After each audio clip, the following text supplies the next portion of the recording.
ರೇಣುಕಾಸ್ವಾಮಿ ಕೊಲೆ case spp ಬದಲಾವಣೆ ವದಂತಿ ವಿಚಾರಕ್ಕೆ ಸಂಬಂಧಪಟ್ಟಂತೆ ಯಾವುದೇ ಕಾರಣಕ್ಕೂ ಎಸ್ಪಿಪಿ ಬದಲಾವಣೆ ಇಲ್ಲ. ಬೆಂಗಳೂರಲ್ಲಿ ಮುಖ್ಯಮಂತ್ರಿ ಸಿದ್ದರಾಮಯ್ಯ ಸ್ಪಷ್ಟನೆ ಕೊಟ್ಟಿದ್ದಾರೆ.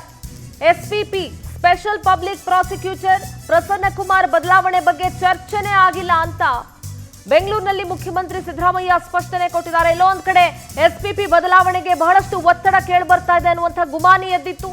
ಯಾರು ಕೂಡ ಈ ವಿಚಾರವಾಗಿ ನನ್ನ ಭೇಟಿ ಮಾಡಿ ಬದಲಾವಣೆಗೆ ಒತ್ತಡ ಹಾಕಿಲ್ಲ, ಸಚಿವರು ಒತ್ತಡ ಹಾಕ್ತಿದ್ದಾರೆ ಅನ್ನೋದು ಸುಳ್ಳು ಅಂತ ಬೆಂಗಳೂರಿನಲ್ಲಿ ಮುಖ್ಯಮಂತ್ರಿ ಸಿದ್ದರಾಮಯ್ಯ ಹೇಳಿಕೆ ಕೊಟ್ಟಿದ್ದಾರೆ. ಸಚಿವರು ಒತ್ತಡ ಹಾಕ್ತಾ ಇದ್ದಾರೆ ಅನ್ನುವಂಥ ವಿಚಾರ ಸುಳ್ಳಾಗಿದ್ರೆ ಬಹಳ ಸಂತೋಷ. ಯಾಕೆಂದ್ರೆ ದರ್ಶನನ್ನ ರಕ್ಷಣೆ ಮಾಡಬೇಕು, ಈ ವಿಚಾರದಲ್ಲಿ ಈ ಪ್ರಕರಣದಿಂದ ಅವ್ರನ್ನ ಹೊರಗೆ ತರಬೇಕು ಅಂತ ಕೆಲ ಪ್ರಭಾವಿ ಸಚಿವರು ಒತ್ತಡ ಹಾಕ್ತಾ ಇದ್ರು ಸಿಎಂ ಮೇಲೆ. ಹಾಗಾದ್ರೆ ಎಸ್ಪಿಪಿ ಬದಲಾವಣೆ ವದಂತಿ ವಿಚಾರವಾಗಿ ಸಿಎಂ ಏನ್ ಮಾತನಾಡಿದ್ದಾರೆ ಕೇಳಿಸ್ಕೊಳ್ಳೋಣ.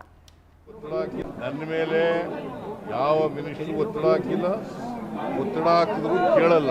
ಕಾನೂನು ಏನು ಹೇಳ್ತದೆ ಅದೇ ಮಾಡೋದು. ಪೊಲೀಸ್ನವರಿಗೆ ಎಲ್ಲ ಸ್ವಾತಂತ್ರ್ಯವನ್ನು ಕೊಟ್ಟಿದ್ದೀವಿ, ಅವರು ಕಾನೂನು ಪ್ರಕಾರ ಮಾಡಿ ಅಂತ ಹೇಳಿದ್ವಿ. ಪ್ರಸ್ತಾವನೆ ನನ್ನ ಮುಂದೆ ಇಲ್ವಲ್ಲಯ್ಯ.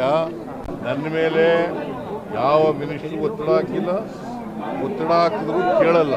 ಕಾನೂನು ಏನು ಹೇಳ್ತದೆ ಅದೇ ಮಾಡೋದು. ಪೊಲೀಸ್ನವರಿಗೆ ಎಲ್ಲ ಸ್ವಾತಂತ್ರ್ಯವನ್ನು ಕೊಟ್ಟಿದ್ದೀವಿ, ಅವರು ಕಾನೂನು ಪ್ರಕಾರ ಮಾಡಿ ಅಂತ ಹೇಳಿದ್ವಿ. ಪ್ರಸ್ತಾವನೆ ನನ್ನ ಮುಂದೆ ಇಲ್ವಲ್ಲಯ್ಯ. ನನ್ನ ಮೇಲೆ ಯಾವ ಮಿನಿಸ್ಟರ್ ಒತ್ತಡ ಹಾಕಿಲ್ಲ, ಒತ್ತಡ ಹಾಕಿದ್ರು ಕೇಳಲ್ಲ. ಕಾನೂನು ಏನು ಹೇಳ್ತದೆ ಅದೇ ಮಾಡೋದು. ಪೊಲೀಸ್ನವರಿಗೆ ಎಲ್ಲ ಸ್ವಾತಂತ್ರ್ಯವನ್ನು ಕೊಟ್ಟಿದ್ದೀವಿ, ಅವರು ಕಾನೂನು ಪ್ರಕಾರ ಮಾಡಿ ಅಂತ ಹೇಳಿದ್ವಿ. ಪ್ರಸ್ತಾವನೆ ನನ್ನ ಮುಂದೆ